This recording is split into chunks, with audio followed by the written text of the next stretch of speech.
But can I get then fastest turtle airspeed just by like hurling it like a shot put? Yes. Call the firefighters. We've got a hot one this week. Welcome back to the podcast. This is To Kill a Delibird, the Pokemon Rewatch anime podcast where we go through the Pokemon anime, compare it to literature, have a whole lot of fun, make a bunch of stupid comments along the way and see what happens. I am Graham, the non-Pokemon expert. I try to bring an extra flair of I can't swear at the beginning. An extra flair of stupidity to the podcast. But luckily I have Kellan, the one who knows about Pokemon. Kellan, how you doing? I'm lovely. It's good to be back in our normal recording setup. Right. Like apologies again about the sound quality of the movie episode, but we think that the content was top tier. So what can you do? We'll do it a lot better next time. We'll block out more time to be able to do it. Hopefully. Yeah, we were a little rushed. Yeah. But we're back off of the high of Pokemon 2000, the power of one. You know, in the comments last week, Kellan got discussing with one of our fans, Tristan, and I realized that the whole theme of that movie is not very in line with Pokemon. Like, it's all about how Ash is the chosen one. The power of Ash, the individual. And I thought that was kind of the antithesis of what Pokemon's all about, which is like friendship and teamwork. Anybody can do anything, yeah. Yeah. Yeah, that's a good point. And they should have called it the power of teamwork. But also, like, the prophecy was stupid, so whatever. Yeah, the birds were sick. Yeah. I'll take a lopsided message for the birds for sick pissing bird all over battles. The place. Yeah. It's pretty sweet. It was pretty sweet. Speaking of last week, I got a couple things I want to bring up. Okay. That I forgot to bring up last week. First of all, in our top 6 thing, how did I forget accents and slashes? Like, that was such a good moment. I don't know how I forgot to bring that up. Okay, that should have been in there. This is an honorable message. Yeah. Mention. Honorable mention, if not in the top 6. I should have just been in there anyway. Also, one thing that I wanted to note from the movie that it was like the neatest piece of trivia I've seen about it, and I just totally forgot to bring it up because I didn't have it written anywhere. So the writer of the movie, Takeshi Shudo, I may have mispronounced that last name because there is a little line over the O. I don't know how that changes things. He commissioned a fully original Pokemon for Pokemon the movie 2000, that being Lugia. Really? So Lugia was originally created for the movie, and Takeshi Shudo had no idea it was going to be in the games until he saw it in the games and was surprised that it was in the games. He thought it was going to be the movie exclusive. That's really cool. I loved that little piece of trivia. Especially since that's a great Pokemon. So I kind of have a memory around Lugia, but I have my doubts that the memory might be skewed. So I need your help to fact check me here. But was it true that when you got, say, Gold, which had Ho on the cover, you also got Lugia, but at a higher level? Yeah, it was like a post game thing. You would get a feather or something from a guy in Pewter City that would let you go find the other bird. Okay, so like I don't know if this was smart, but I had rented Silver as a kid because I actually thought I liked Lugia better, right? Like Lugia was the legendary I wanted, so I'd rented Silver a bunch as a kid, and then finding out that you get Ho-Oh, but at a higher level in that when it got time to get my own copy, I got Gold specifically so I could get the higher level Lugia. I mean, it's not a bad choice to make, but then you miss out on having the cover legendary that you like. Like, I like seeing my favorite legendary on the box. Yeah, totally. I made the sacrifice because I have the Ho-Oh box. I like the Gold box, though. It looks good. So. Yeah. I just remember playing Gold a bunch as a kid, playing Nolan's copy of Gold, and the battery was dead, and so it couldn't save. Oh, no. So I just replayed the first, badge over and over again. Really? Yeah. I got really good at beating Faulkner. Oh, wow, that sucks. You know, we could probably change the batteries. I haven't done that I on a have. game, but you did change it? Yeah, Oh, nice. I've done a few. Oh, basically, sweet. if I ever buy a new Game Boy game that has an internal battery, I'll change it. That makes sense. Usually, before I even boot it up. That makes sense. I have a bunch of Game Boy games. I haven't checked them in a while. Anyway, what are we doing today? All right, so we will be reviewing, recapping, reliving, re-exploring Episodes 108, the Pokemon Water War, or in Japanese, Firefighting Showdown! Zenigame versus Kamail. And episode 109, Pokemon Food Fight, in Japanese, Burn! Kabagon! I don't know where the burn comes from after Right? watching that episode. That makes no sense. Yeah, maybe that's like where a direct translation doesn't quite work. Maybe it's just like, that's just supposed to be like an exciting word or something. Possibly. Like, this shit's fire. You know? It's gonna rock your fucking socks off. Kabagon. That's Snorlax in Japanese. Look at you go. All right, so we've come off of the high of the movie, and we will be getting into this lovely vignette of episodes about fighting fire. The firefighter episode was sick as heck, I thought. Yeah, it was decent. I like any references to sort of how the Pokemon world runs. That really excites me. Oh, we know. Now, Pokemon Food Fight, I also enjoyed, but what a weird episode. Very strange. It doesn't episode. really have a coherent theme. It's just like a bunch of weird little things happening. I noted that it had some very good animation, though. Yeah, it was fun. So when we get there, we'll good. talk more about that. It looked good. Snorlax Hyper Beam, I am going to guess. Excellent. But okay, That's since part of we're it, yeah. coming off of the high of the movie, I was still thinking about birds, okay? I got birds on the mind. And who doesn't? We're going to get into, my bit before we get into the episode. And I got a question for you, Kellan, because you constantly don't know my pop culture references. And my pop culture references aren't even niche half the time. They're like very popular things. And so I am going to be referencing heavily a very popular franchise, but I think that you don't know it at all. Birdemic. No. Hold the birds for a second. It is the James Bond franchise. Are you familiar with it at all? I've never seen a James Bond film. I had a feeling you were going to say that. This is going to be very awkward. Pretend that you get it, okay? Okay. What I did is I tried to imagine, what if the James Bond movies were made for birds?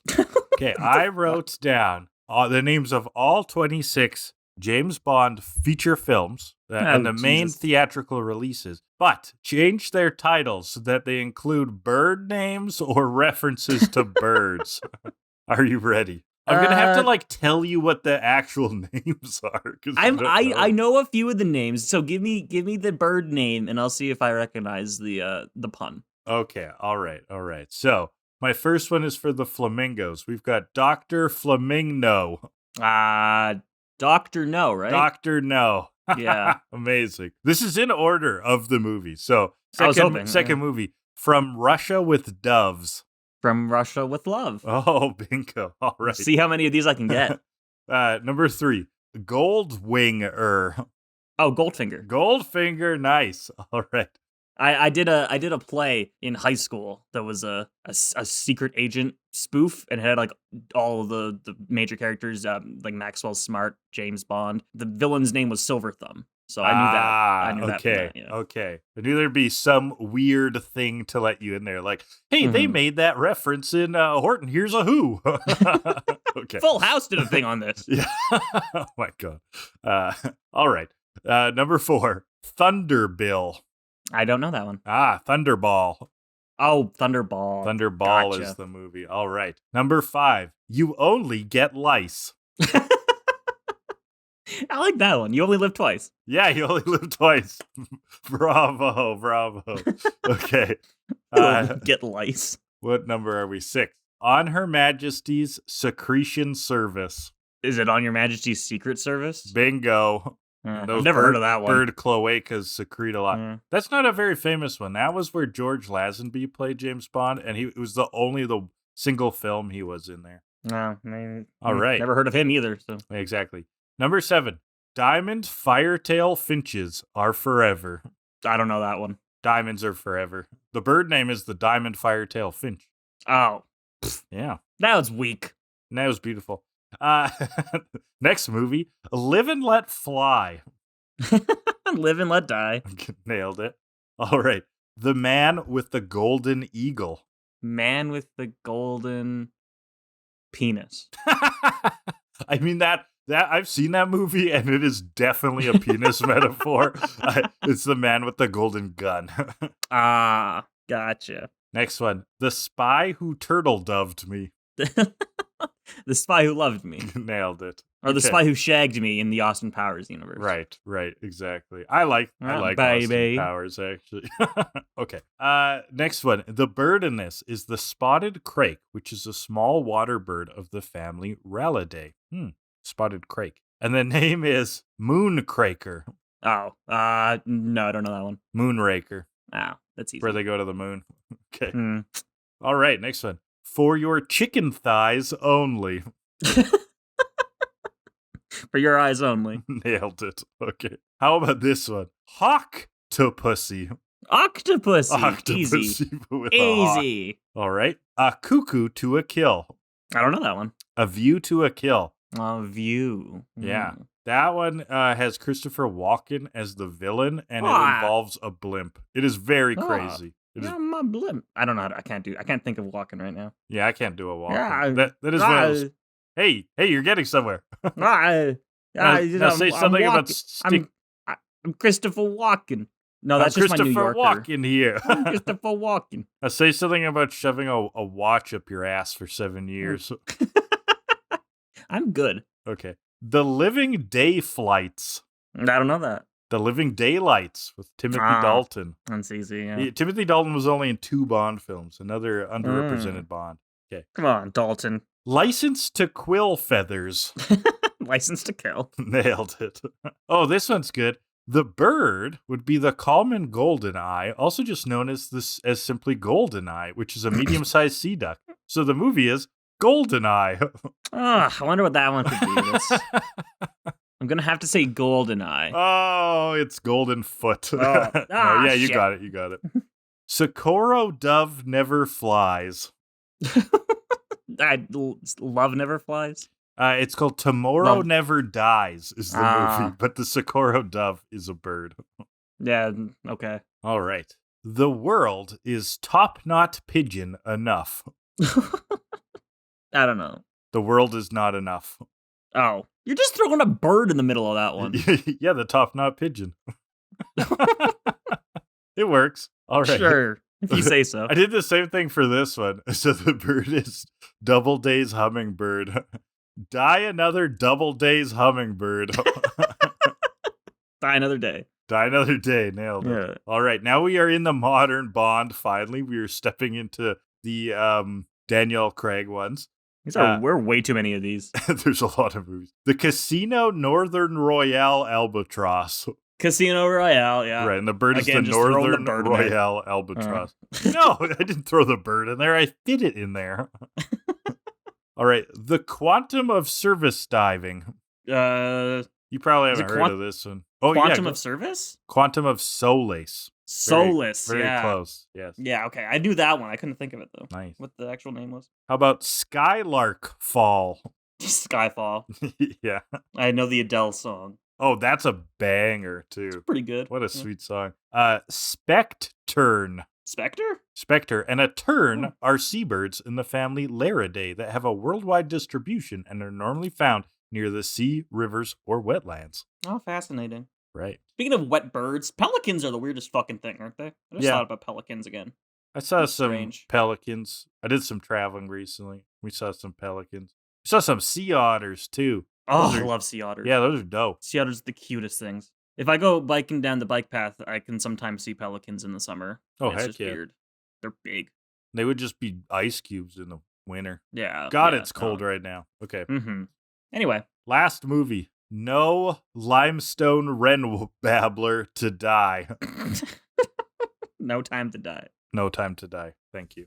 That's it. We made it. Okay. That was a bit. That was certainly something. Yeah, you'll be glad if I never mention James Bond again, won't you? A little bit, yeah. Anyway, let's talk about Pokemon, yeah. Yeah, let's do that. Okay, let's jump into episode 108, Pokemon Water War. So, we're in the big city now, boys. We're in the big city. Under the stars, under the lights. It's a whole thing. But the lights are a fire that we'll see in a moment. Ash just puts Lapras away. I feel like the most we see of Lapras these days is Ash just being like, okay, Lapras, return. Yeah, it's like the You know how like in the like these sparkling water beverages, there's like just a hint of flavor. Yeah, and then it's like metal for the rest of it. Yeah, Tastes metal. this is like the hint of Lapras. Yeah. This is like the LaCroix. This is like the Perrier LaCroix. water of LaCroix, thank you. This is like the Perrier water of Pokemon is what This is Lapras is getting. the LaCroix flavor of bottled water transferred near a truck of limes. That's the flavor. It's a strawberry farted near one once. Yes. Yeah. So Ash wants to eat. Of course he does. Tracy suggests the art museum. Ash just wants burger. But there's It's a more fire like a double happening. cheese and fry museum. There's a fire, though. It's quite the blaze. Quite big. It's blazing. Jenny's telling everyone to stay away. But of course, Ash and Misty this time run right into the action. And the battle head. music starts playing. It was basically Dumbasses. like a wild fire wants to fight. So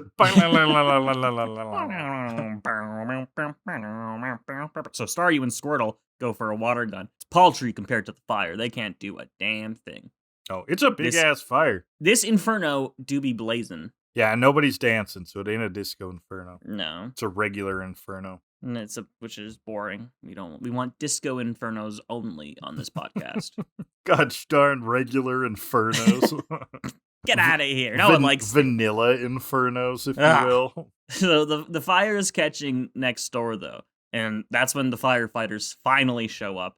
It's a car full of Wartortle, though. Oh, It's yeah. pretty And sweet. this looks sick when the firefighters show up. And Firefighters? These firefighters, these Wartortles all have yellow bandanas. That's how you know No, just they're the one does. employed. Just the really? one does. Only the one? Yeah, yeah, he's I like didn't the even leader. notice that. I watched this whole episode. I thought that was their uniform.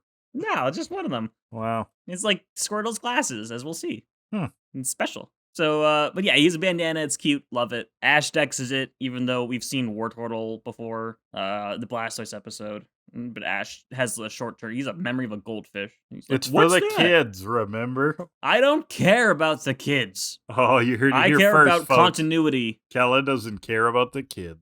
Priorities. My priorities in order go continuity, children. I feel That's like it. the Dex in Orange Island says different stuff, though. Oh, yeah, all the time. So he's just like bringing up they different change things. constantly. Yeah. But apparently their water gun is enough to handle this fire. When just looking at the pure volume of this water to the fire definitely should not be working at all. Yeah, but they've got expert whatever. knowledge. They know where to hit. They're totally in sync. They're aligned on a spiritual level. I've seen fires like this before, and even a firefighter hose wasn't enough to calm it. So I don't think 5 little water guns that look like the less intense than a firefighter hose would be able to take it out. 5 chunky turtles. Yeah, I don't think 5 Not chunky enough? turtles outweighs a fire hose. Well, they don't actually like put out the fire though. Yeah, no, the next shot it's dead. The building is gone.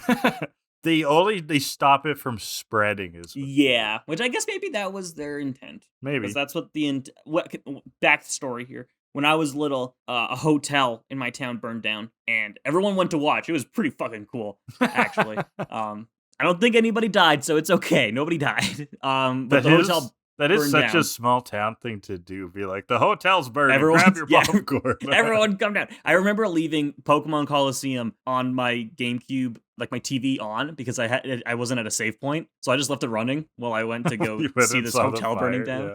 It was cool. But anyway, it got to the point where the fire was so big that the firefighters were just like, okay, we're just gonna let the building burn, and we're gonna focus on not letting it spread. So maybe that Right, was so the that's intention. what the here. Wartortles are doing. Yeah. Anyways, Squirtle keeps staring down this Wartortle. He looks like upset about something. Yeah, either that or they want to make out because they are sharing a That lot too. of glances. The sexual tension is quite palpable here. Pikachu's very impressed by the firefighting, and Squirtle is just dead serious. After they save the city but let the building go down, we get properly introduced. This is Team Wartortle with their captain, Aiden. At first, I thought that they said his name was Abe. Captain Abe. Captain Grandpa Abe Simpson. But no, his name is Aiden. And we go back to their like training camp or something, the firehouse. We see the Wartortle running track, and they're doing army chants, which This I is thought great. was so Yeah. funny. Because it kind of sounds like a classic army chant, but Yeah. they're just saying Wartortle. Wartortle, turtle, Wartortle, Wartortle, Wartortle, Wartortle. Wartortle. Yeah, exactly. 1, 2, Wartortle. It's great.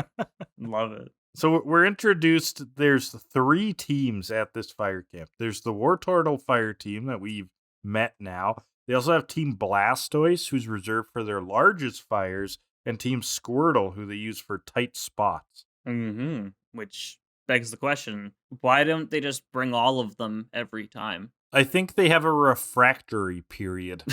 So, like, if the Blastoises blow all their loads, they don't want to use them up, right? So they save them. Like, okay, well, this is a Wartortle-sized fire. Yeah, after the Blastoise fight a really big fire, their cannons on their back go like really limp for a while. They gotta wait for them to rise back up. Yeah, there was one Blastoise who started juicing, was just rigid all the time, and the others got really suspicious. And then there's one Blastoise in there that's gotten really on board of retaining the water and just not letting it go ever. Every few months he'll have a good go at it. Are you making like a goon cave joke? I'm making a semen retention joke. Yeah. That's the same thing. Yeah. I don't know enough about it though to make a proper joke. Which that's a good thing. Apparently, honestly. there's a trend on Reddit, and they call it gooning, of trying to hold your semen in. Oh man. Not that I know anything either. I don't think we need to deep dive into that. I'd rather not. Yeah, I'm good. So anyway, I'm just saying, I think putting a bunch of Blastoise and the Wartortle could have saved that building. But maybe they're contractors, and so this municipal government has like instituted policies to save costs. Of course, yes. It's always the man bringing us down, you know. Well, they use that money for roads and hospitals. It's not that simple, Kellan. Are they using it? The roads outside are terrible. Yeah, the roads suck. They're not doing anything with the roads. So anyway, Squirtle is still feeling like very self-conscious about this. Yeah, he's sad. About he couldn't do it all by himself. So he dons the Squirtle Squad shades again, which we love. Yeah, it's kind of great because he's like totally depressed. He's spiraling, and then it's kind of like, I know what I need to do. Boom! I'm cool as fuck. Sunglasses. I forgot. I'm a badass bitch. Now, Tracy didn't know he was a badass bitch. This is kind of he asks for a flashback. Love it. He does ask for a flashback. He's What's this about? What's the deal with the sunglasses?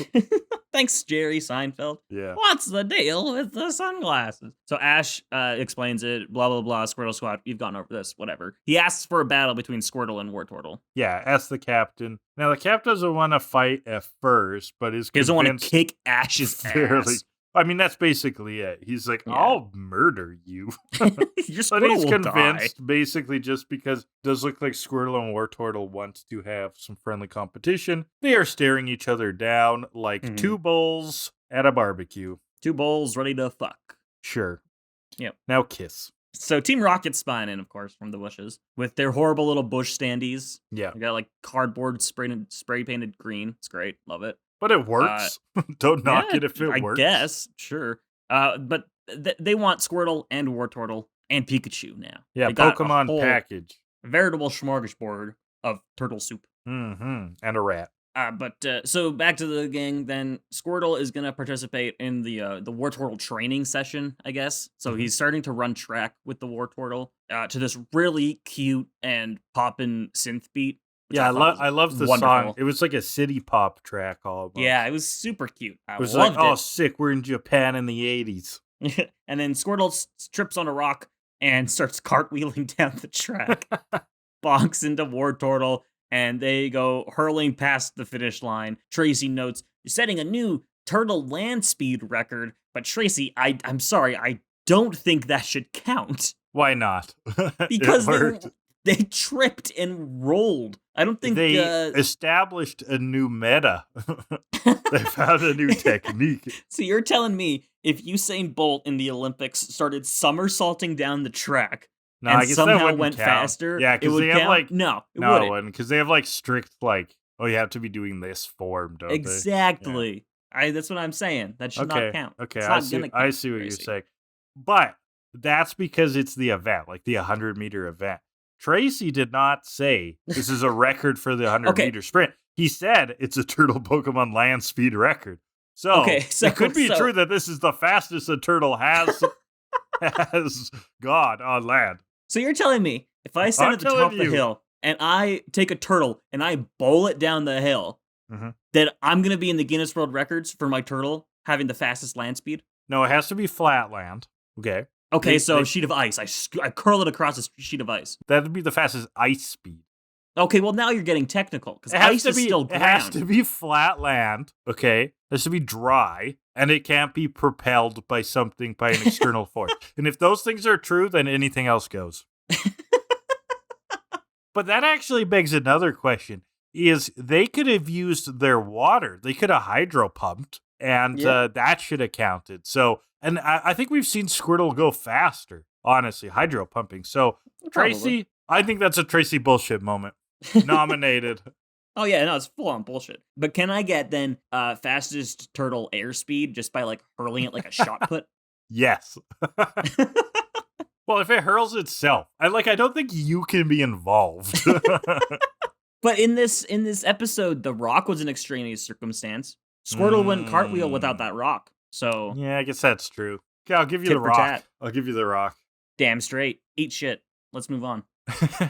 Much like the studio executives did for the filming of Fast and Furious 5, known as Fast 5, I'll give you the rock. Oh, nailed it. All right, it's target practice time. They're gonna do the disc shooting just like in the first gym battle where Squirtle nailed it, and again Squirtle nails it here. So does Wartortle.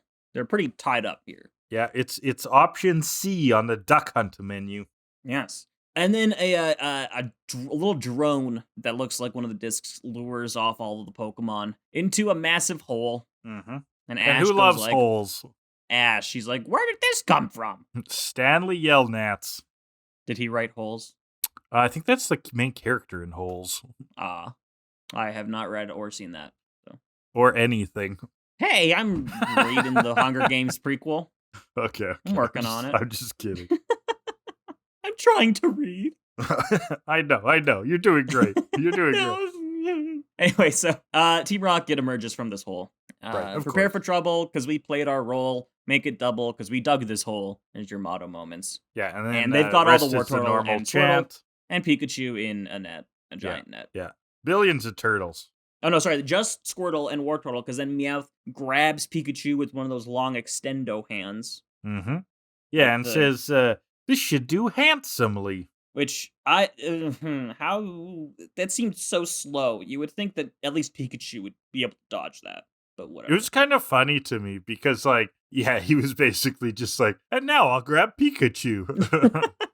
Pretty much. And so they put him in the classic thunder-proof capsule. It's powering their fan, though. This time, they say Pikachu is the number one fan. Ha ha ha ha. Number one fan. But that stupid pun kicks off this bit where they are suddenly eating ice cream in festival clothes. But it zooms in on these Arbok and Wheezing charms. And at first I was like, where the fuck did these wind chimes come from?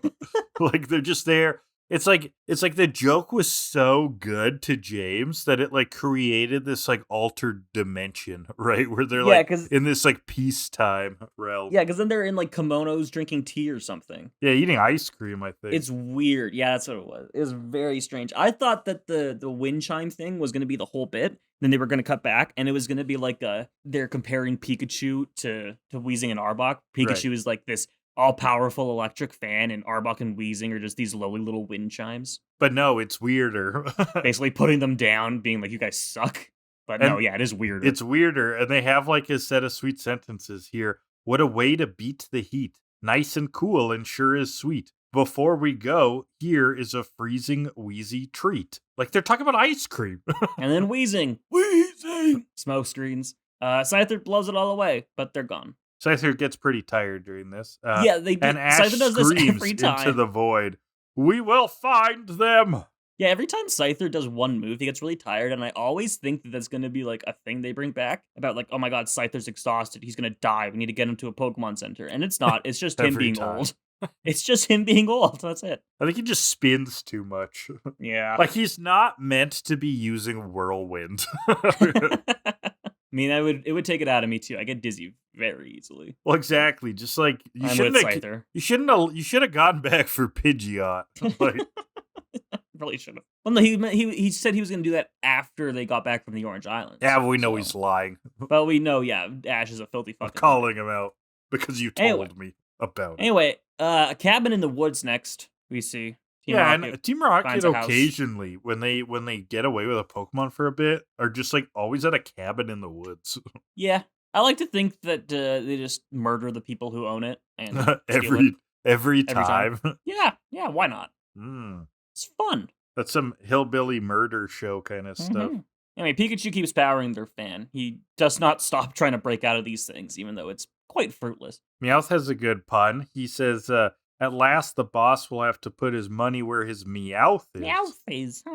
But James comes up with this idea, why do we have to give all of the Pokemon to the boss? So, like, they could keep a couple Wartortle for themselves. Or one, and they keep fighting over it, even though there's, like, 20 here. Yeah, so that leads to, like, huge infighting. Jesse and James are, like, hitting each other. Meowth gets in on it. Yeah, and, Meowth tries to feed them. Jesse He's being nice. beats him up about it, and so he slashes them. And that gives Squirtle an idea. But we won't see what happens for a little bit. And we're on a car. They're all looking for the Pokemon. Sick-ass Venonat is using... Yeah, Venonat's using the Go-Go Gadget radar eyes. Nothing. See nothing. I think Jeeps in the Pokemon universe look so cool.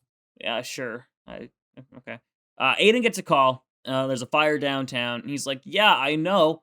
Team Blastoise should be there. And Jenny's like, well, there's a truck blocking the way. It's overturned. It's like, you could have started with that. Yeah. They know there's a fire. You could have just said, hey, Team Blastoise is here, but they can't get to the fire. You need to bring in Team Wartortle. It would have saved a few seconds. Could have saved a life there, Jenny, with those few seconds. And we're definitely not saving any lives with these seconds. No, absolutely not. We're wasting lives. We're wasting quite a bit of time. So that's the scenario. We need the Wartortles at this fire. Misty's going to run a help to kind of save some time. Tracy gives her Meryl and Scyther. Good luck, Misty. Yeah, sure. That's going to do something. We saw what Squirtle and Starly Yeah, you gotta commend her spirit. You gotta commend her spirit. I mean, fine, yeah, sure. But it's going to do fuck all. Anyway, they're just going to save some time. Why are you putting down the firefighters so much? Because Misty's not a firefighter.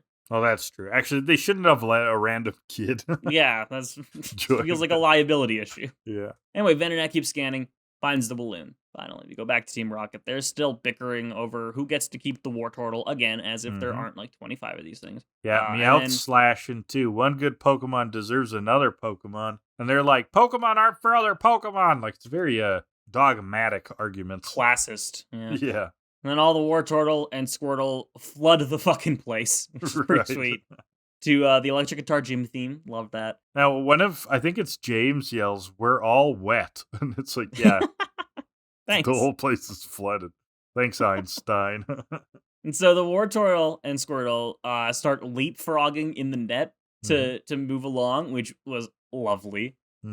Wonderful stuff. And then Meowth goes to slash at them, but they withdraw into their shells, and he breaks the net open by accident. Oh no. The withdraw all at the same time looked pretty cool, actually. Yeah. Yeah, and Meowth has another not bad Meowth puns this episode. He has another good pun. That's a net loss. Good one, Meowth. Good one, Meowth. This is when the car pulls up, though, with Ash and Tracy and Aiden. And Venonat tackles Team Rocket, blows him back a bit. Ash retrieves Pikachu, as is typical. Arbok and Weezing come on out, and Aiden and Ash command all of the water guys to water gun. And then Pikachu thunderbolts. Team Rocket goes blasting off again. You know, when Ash first rolls up here, Team Rocket has a nice little poem. Look, it's the Creeps, with his friend in a Jeep. I missed that, actually. Yeah. Back to the fire, though. There is a lot of water, and Scyther... There's a lot of water? Why did I write that? There's a lot of fire. There's a lot of fire. Yeah. There's a lot of lightning, Kellan. Yeah. There's a lot of razor leaves.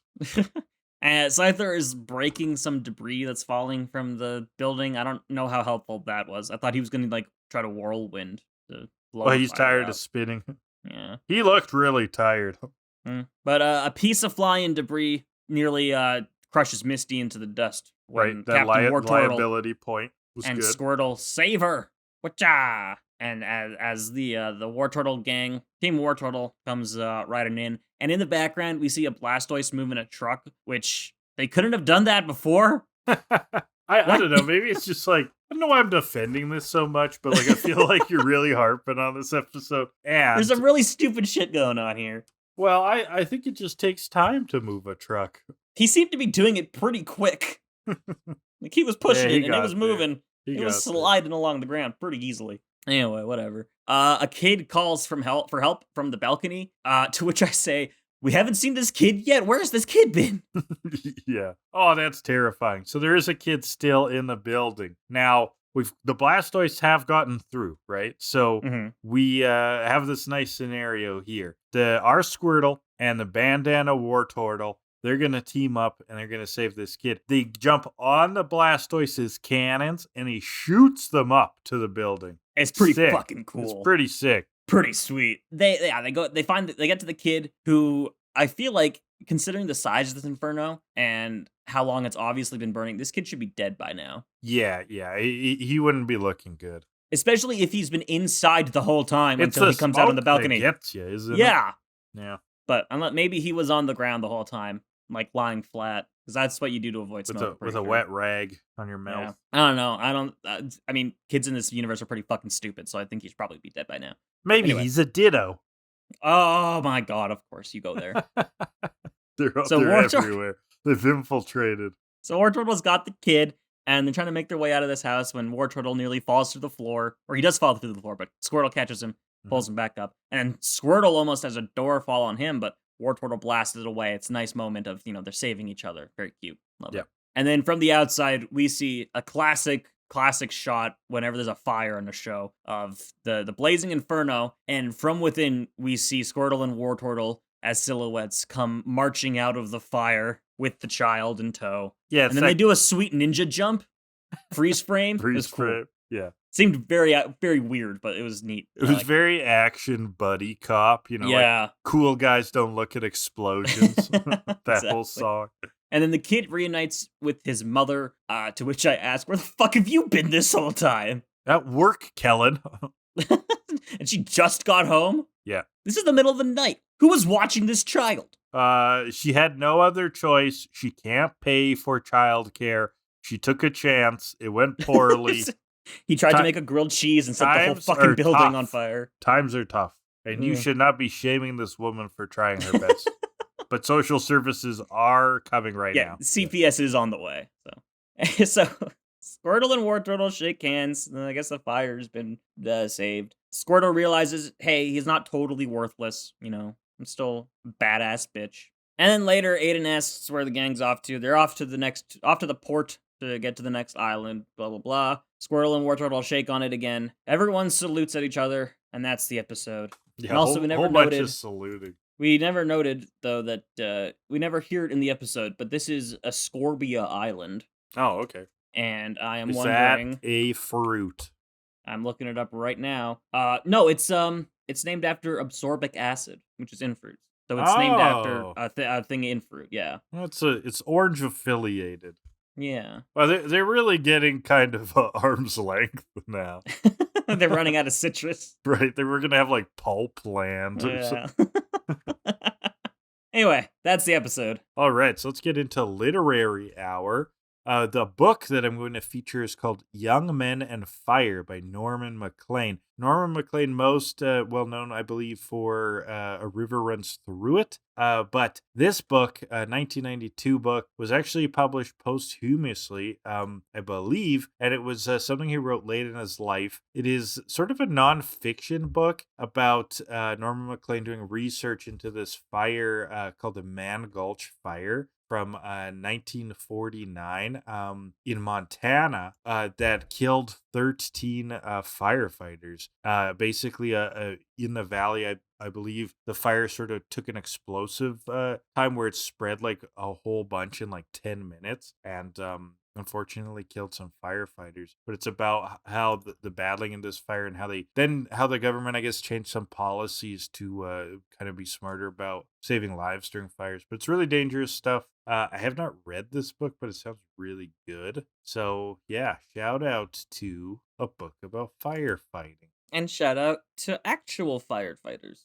Yeah, true. Shout out. 4-4. Right, so this is the plastic ping pong pitcher of objective rankings. We're going to pull 2 categories at random and rank the episode based on that. One order of business to get to before we pull categories. We have made a choice here. A couple weeks ago, I talked about how I remember Jenny and Joy being a lot more prominent in the episodes from week to week. And so from that, I took the idea, let's take Jenny and Joy's categories and just combine them into one ball. And it'll just be for whatever is applicable for that episode. So it'll be, we're calling it Attack of the Clones. Right, so this is any Jenny or Joy. Doesn't need to be both of them. It's just one or the other. Whichever one applies, that will be discussed. Just better odds of getting an interesting discussion.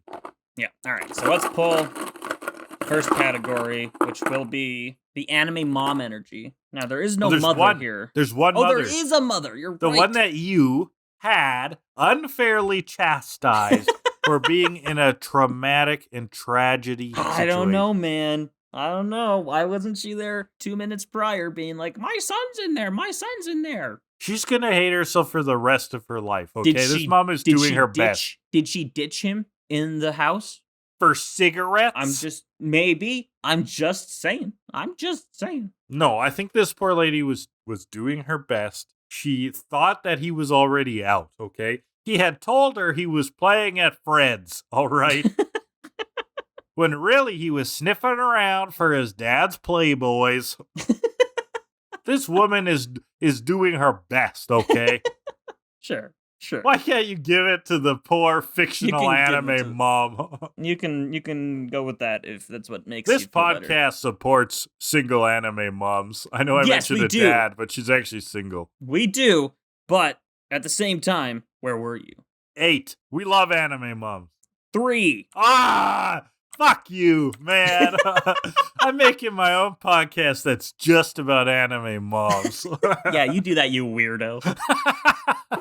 It's called Big Mama's House. It's a 5.5 for that. And the second category will be the Team Rocket motto. It just has that one deviation. A little different, yeah. There's prepare for trouble, because we played our role. Make it double, because we dug this hole. Okay, so 5.5. Just marginally special. ahead of average. 5.5. Yeah, it was fine. 5.75, because screw you. Because you're still in a fighting mood. Yeah. She's doing her best, Kellan. That's a 5.625 for that, which with a 5.5 not bad. Is 5.5625. 5.562565562. Repeating, of course. Thank you. All right, let's move on to episode 109, Pokemon Food Fight. Yeah, now this is the episode I actually thought would have stranger discussions, but now I'm thinking it might have been that past one. But Pokemon Food Fight is a little weird. We start classic Pokemon trope, storm at sea. We are stranded on an island for 7 days. Yeah, this is, we don't hear it in the episode, but this is Bootwall Island, or Buttwall. I don't know how you're supposed to pronounce that. Yeah. And what is a Buttwall? I'm looking it up right now. I'm not seeing any kind of fruit. It's a city in Nepal. Well, shout us out in the comments if you know all about Buttwalls. I look up Buttwall Orange, and it gives me Buttwall Island from Pokemon. So. From Orange Islands, there you go. Yeah, so... Well, they're stranded on the Buttwall.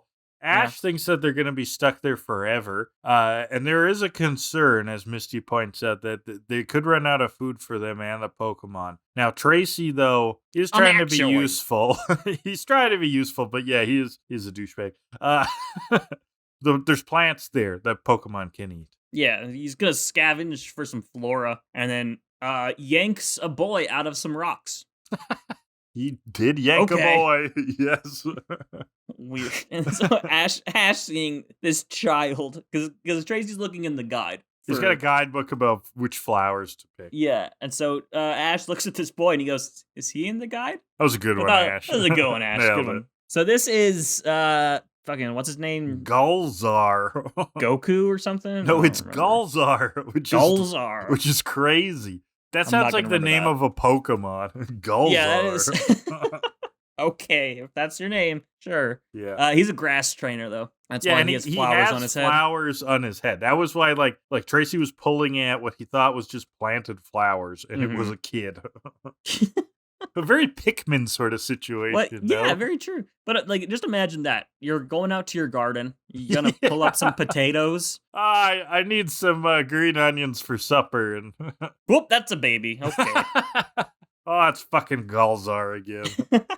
God damn it, Gulsar. Quit digging yourself under the garden. Right. You gotta stop this. You need help. So Galzar's very confrontational too. Like Tracy's yeah. like, "Yo, I don't want any trouble. We're just looking for flowers for Pokemon." And Galzar's like, I'm gonna kick your fucking ass. You can eat my flowers on my head just because I grow flowers on my head. You can use them as a Pokemon snack bar. that is what he says. Yes. Very weird. He's really sensitive about it. Yeah. But I don't think he actually grows flowers in his head. I think he puts flowers in his head. Yeah, I know, but he words it. He's like, oh, just because I grow flowers in my hair, you don't grow flowers. How can you grow flowers in your hair?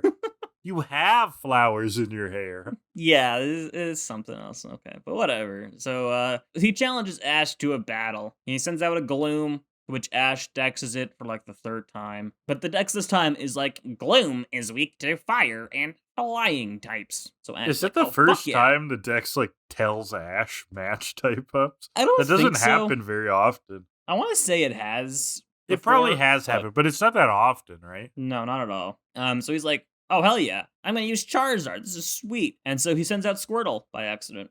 And I think the claim here is that Ash is so hungry that he can't remember what order his balls exactly. are in, He's mixing that up wasn't his even balls. a joke. That wasn't even a okay. joke. That was Okay. I'm the type of guy who laughs when anyone says balls. balls. He goes for a water gun, tries it. Gloom is really happy about playing in a fountain or whatever. And Misty's like, what are you doing? Watering a weed Pokemon. Yeah. Ash. Yeah, that's where Ash says, how do I use my head when my stomach is empty? And Misty gets a sick burn. Your head takes after your stomach. Heyo. Now who's fighting? Is it Ash and Galzar or is it Ash and Misty? Classic. And so he recalls Squirtle, and he's gonna go for Charizard again, but the ball kind of slips out of his hand. It falls, cracks on a rock, and Snorlax pops out. Snorlax pops out of the ball, and the ball that he came out of appears broken. It's kind of sizzling a bit. Uh-oh. That's not a good thing. And Snorlax comes out asleep, as usual. Yeah, of course. He tries to recall Snorlax, but the ball just sparks. It is broken. He broke his balls. Yeah. Painful. Jesus Christ. Very painful. So he tries to get Snorlax to battle, but Gloom goes for a solar beam, which knocks Snorlax right back into a rock and wakes him up. He crawls to Gloom, which I thought was very funny. It was funny. And then tries to eat it.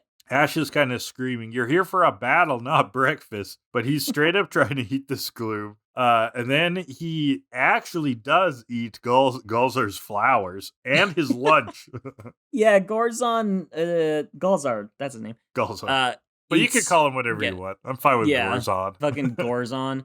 Yeah, he gets his flowers eaten, and then he starts crying. He's he has a meltdown. My mommy made me that lunch. Now I have nothing. And he runs away. And he's like, and you ate my head garden, so I've got nothing to munch on. Which also implies that he has the flowers in his hair, which he now refers to as his head garden, and he eats them as a snack. This kid is a freak. He really is. So Ash can't get Snorlax into this ball. And so I'm going to throw it here. We have a question from a listener. Ooh, okay. Yeah. We have a question from Tristan. He says, I need to know the logistics of Pokeballs. With the amount of balls being thrown between battles and catching Pokemon, I would think this would happen more often. You can't just use a different Pokeball to catch it. You still own it, so you should be able to. Now, I'm going to say no, because you try to catch a trainer's Pokemon, and the Pokeball doesn't work.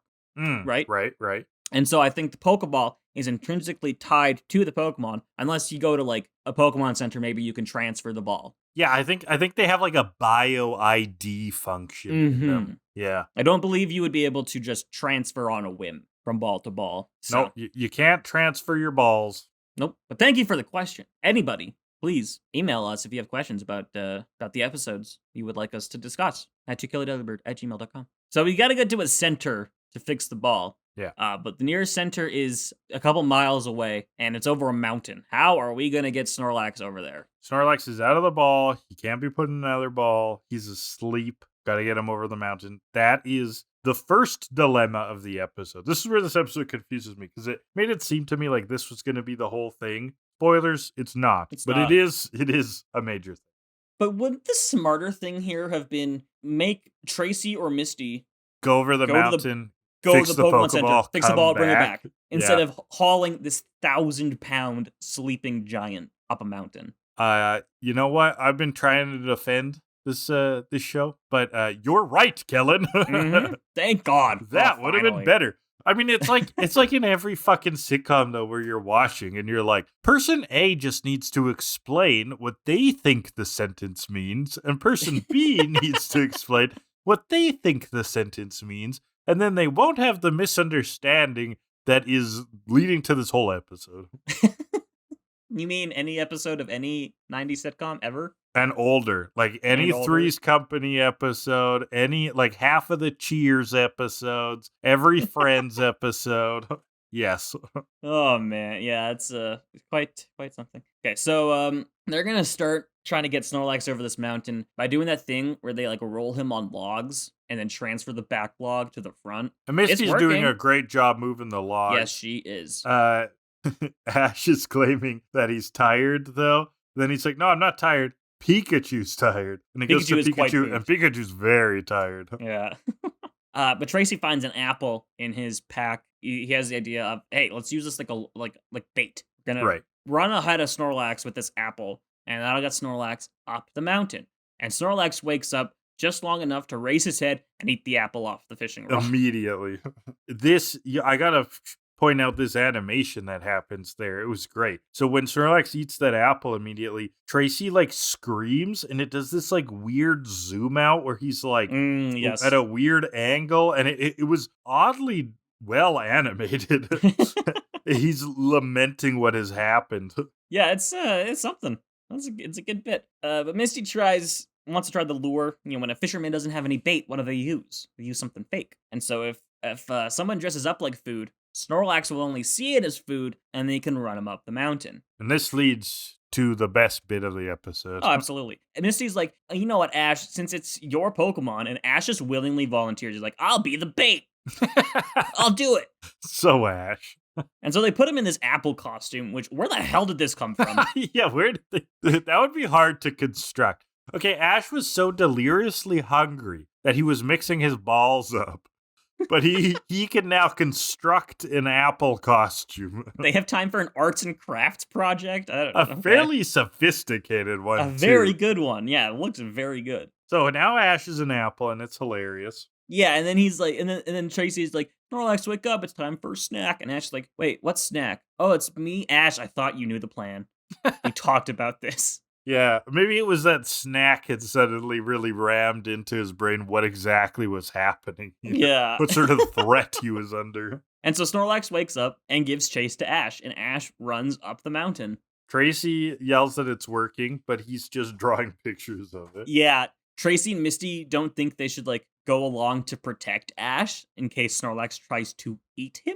Which is what happens, and we get some amazing puns here. So Ash trips while he's running, yells, "I'm applesauce!" And Snorlax takes a bite, but he can't get through it. It's made out of something Snorlax can't eat. Right, and I wonder what the hell this came from. Ash has another pun. I think I broke my core. And then it leads to the best joke of all. I'm an apple for a day, and I think I need a doctor right away. That's a good one. I like that. You did well, Ash.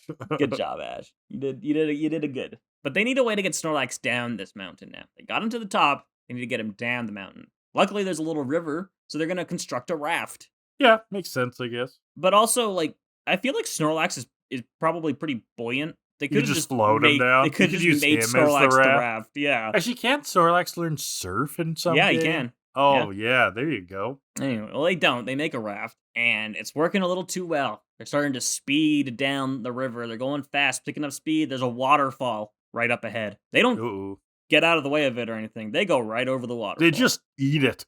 Yeah. They just take it like champs. So, yeah, they go over. Nice knowing you. But when the episode comes back, they're They're actually fine.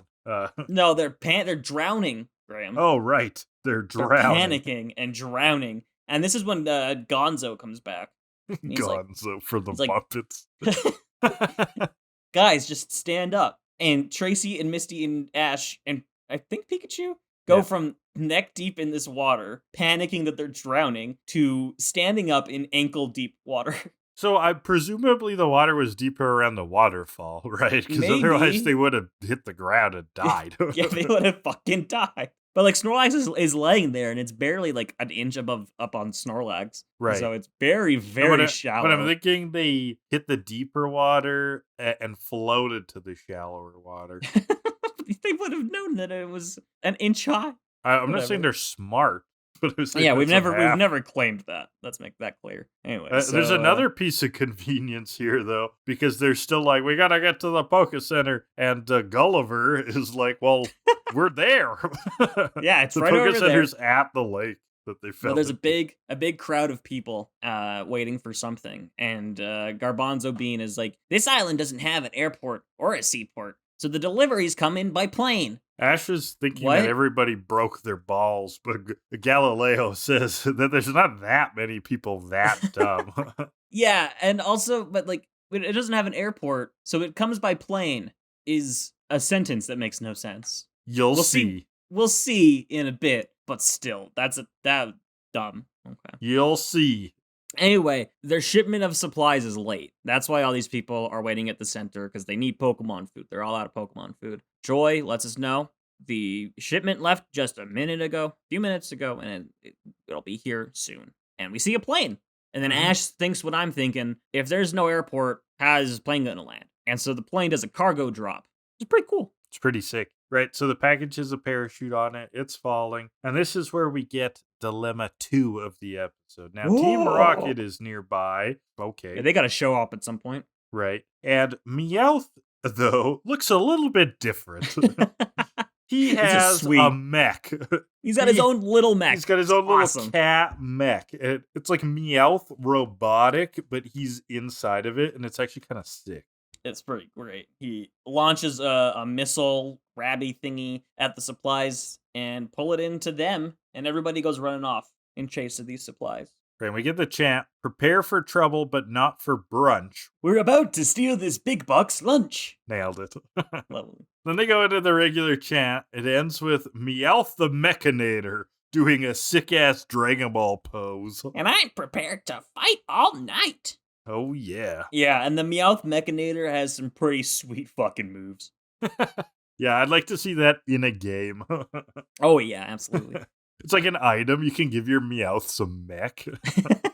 Oh, that better be the gimmick in Gen 10 or whatever. Oh my god. It's like little robots. Pokemon mechs. Yeah. So Team Rocket wants to try and make a deal. They'll give him all of the food in the crate. All they have to give Team Rocket in return is Pikachu. James wants to send it to a vote. Right. So it's an ultimatum. And all the island residents turn on Ash. They are ready to give up Pikachu for this food. Oof. It's dire. When Groucho Marx stands up for Ash. Yeah, when fucking the Jolly Green Giant, that's his name. Well, your name transformations are falling apart a little. It's Goku. Yeah, he stands up for Ash. It's like, you guys wouldn't want your Pokemon to be traded away like this. And so Team Rocket tries to make another deal. They fight Meowth, and if Team Rocket wins, they take Pikachu. If Pikachu wins, they get the food. And Ash is like, well, I've never fought a Pokemon in a can before. Right. So it's Meowth versus Pikachu. With the Gulverizer standing up for Ash, we got a pair of sweet sentences I want to shout out. Tracy says, he may have leaves on his head, but he's got a good heart. And Misty goes, grass is always greener on someone else's head. It's like, I don't think that's true. That doesn't make sense, but I love it. It's so stupid. Oh, man. All right, so the battle. Pikachu versus Meowth the Mechanator. Pikachu goes for a Thunderbolt, and as he was launching the Thunderbolt, I was thinking to myself, oh, this fucking thing's immune to electricity, isn't it? Well, of course. And of course it is, yeah. The head works as a lightning rod, which absorbs the electricity, and the tail grounds it. So Meowth yells, heads or tails, you lose. So Meowth goes for some drilling swipes. The claws on this mech start to drill, which is very violent. It is, yeah. It'd be bloody end. And for, we get a cool Pikachu. bit of animation here where he's like Oh, destroying rocks. So he's chasing Pikachu around, destroying the rocks underneath him. Pikachu's dodging them all last minute. Chases Pikachu all the way to Ash. Ash jumps in his arms. And that's when Team Rocket declares victory. Like, it's like, you are giving up. We win Pikachu fair and square. Yeah, but I feel like trying to drill Pikachu to death is probably a little much. Yeah, I mean, Team Rocket's done it before where they clearly violate the rules, but then call like foul on other rules. It's the law for me and not for thee. You know? Exactly. So Meowth and Pikachu do a stare off for a bit until boom, boom, boom. Thudding Get that footsteps Godzilla vibration. Snorlax is awake and it's pissed off. He's mad. His eyes are glowing. Meowth goes at him with the drill claws, but Snorlax sidesteps, dodges. He's like a ninja. Yeah. Meowth keeps lunging at him. He's so quick on his feet, dodging over and over. Then Meowth lodges himself in a rock, loses his hand. I gotta hand it to Snorlax. This is all very good animation too. Very this is a nice fight very cool. sequence. I like it. And so he goes for a Skull Bash, which launches the top of the robot off at Snorlax. He just bonks off Snorlax. Nothing. And so all he has left is the Turbo Body Slam. Meowth, use your Turbo Body Slam. Which launches Meowth clean out of the neck. Yeah, it's actually like an eject button. Yeah, it's great. And right into Snorlax's stomach, who like absorbs Meowth, turns a little bit to aim at Team Rocket, and then launches Meowth right back at him. Right out of his belly, which leads to this perfect Tracy. I'm giving it a Tracy. Perfect pun. He says Snorlax is one with naval power. Killed it, Tracy. Finally. Oh, it was dumb. But brilliant. It is brilliant. Yeah. And so Snorlax is going to finish this off. He's loading up for a Hyper Beam. Ooh. Oh. And Ash doesn't know what it is, but Tracy's like, Snorlax is launching his Hyper Beam. And Ash is like, I knew that. Oh, yeah, Hyper Beam. Oh, yeah. Dude, use your Hyper Beam, Snorlax. Yeah. And so he hits Team Rocket point blank with the Hyper Beam. They go blasting off. The Hyper Beam looks kind of sick. Like, because he, like, gets erect like a ballerina, right? He's, like, all tight, and there's, like, this giant beam kind of loading, and then, boom, blast, lightning. It's great. It's still no Bulbasaur Solar Beam from the Mysterious Garden episode, honestly, because that was smooth as fuck. I loved that. But it's not quite, and it doesn't even hit sort of the fluidity of, like, the Pikachu Hypnosis episode, but it is a nice battle. Yeah. So Ash is crying, and he and Snorlax run at each other in slow motion. I loved that, too. Snorlax runs right by him, though, for the food. Oh, and Ash is so let down. He thinks that Snorlax is going to give him a hug.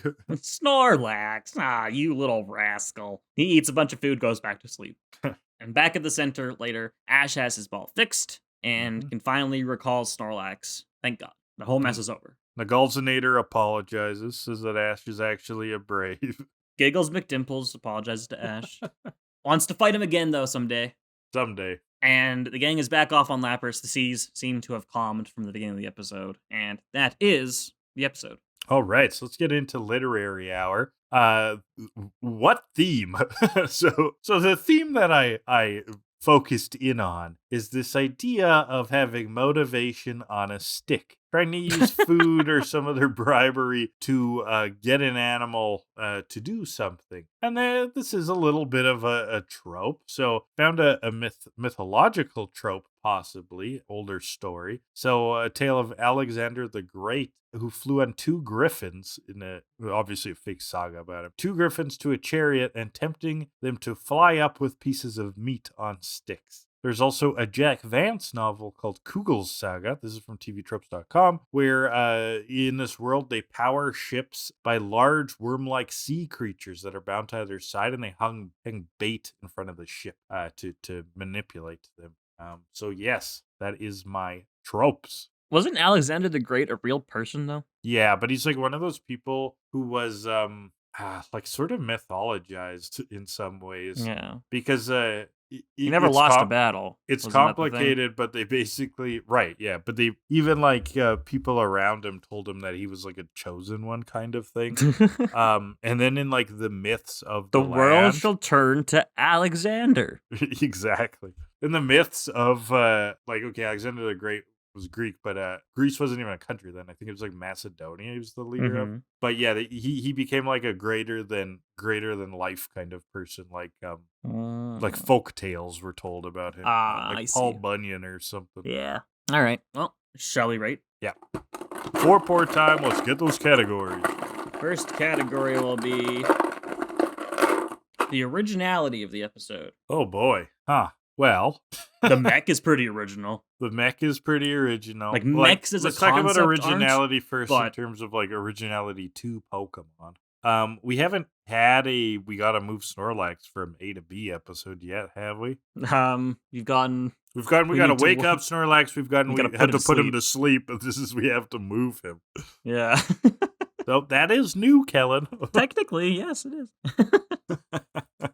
What weird plot will we have next with Snorlax? Yeah. Okay. So wake, sleep, move. Well, poop, obviously. Snorlax is backed up. We gotta get him to take a shit. Snorlax, you're in danger of developing a rare kind of colon cancer, and we need to cleanse you immediately. Drink this prune juice, Snorlax, please.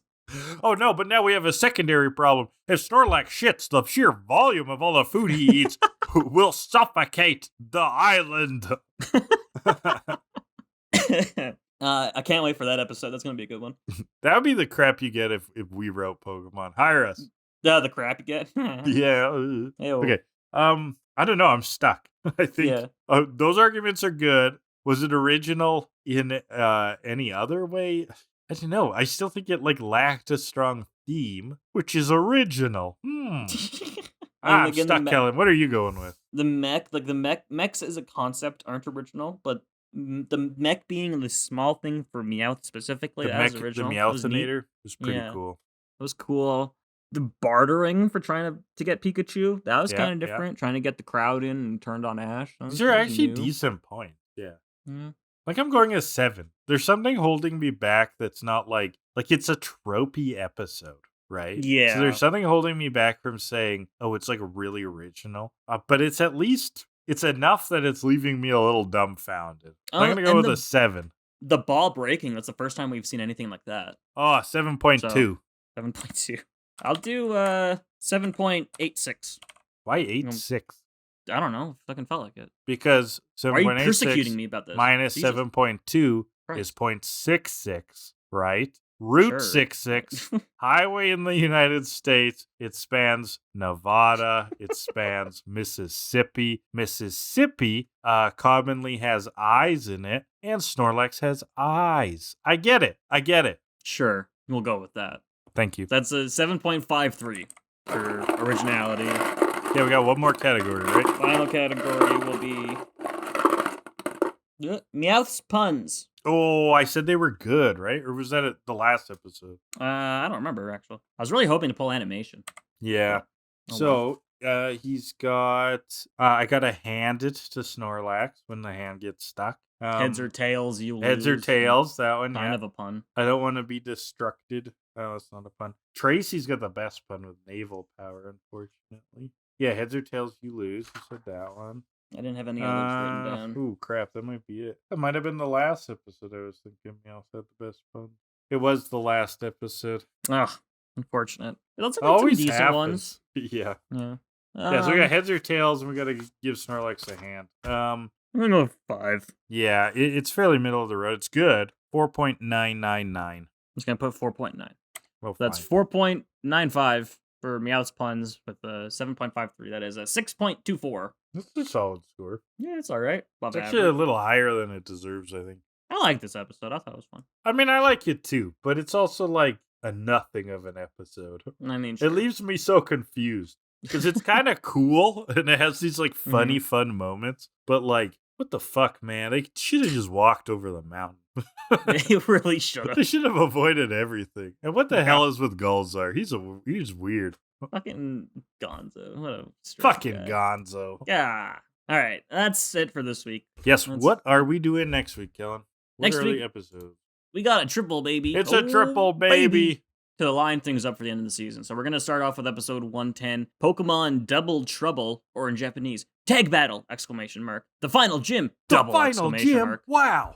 followed by episode 111, The Wacky Watcher, or in Japanese, Koi King! The Secret of Evolution! ! Oh, so many exclamation marks. So I'm many going exclamation crazy. And then finally, episode 112, The Stun Spore Detour, or in Japanese, Neoromo and Kasumi. Not as fun. And Kasumi is Misty, I believe. Yes. Yeah, so something about Misty. Neoromo is Poliwag. Ah, Poliwag and Misty. Gotcha. Join us for that next week. All right, so that's been To Kill a Delibird again. Thank you for listening. Loving the comments we're getting lately. Good engagement in the comment section. Keep it up. Love to hear it. I've been trying to chat when there's kind of open things to discuss in there. We'll try to do that a bit more. So you can leave us comments on the YouTube videos. They're on the Hydra Leech YouTube channel. You can also reach us at tokilladelibird@gmail.com, and we have a Twitter, tokilladelibird. Intro and outro music is 80 Synthwave by Alexi Action, and you can find our podcast in audio format wherever fine podcasts are downloaded. Finally, Kellan has the TikTok Hydra Leeches, where he puts out a Pokemon Anime Errors series, which has been getting some good engagement. So check us out in those locations. Thanks for tuning in. Thanks for being around. Keep T-catting. And join me on Twitch, too. I'm going to try to get back into streaming more this year. So right, so your hang Twitch out is on Hydra Leech? Yeah. It's in the link in the description of all videos on my YouTube. So. Right. And what are you planning on live streaming? I'm trying to do this Pokemon Crystal Randomizer Nuzlocke, but all trainers are 50% stronger, and it's been kicking my ass. Sounds really hard. If you want to see Kellan be absolutely demolished by Crystal, check it out. That sounds like a blast. Not meth. The Pokemon game.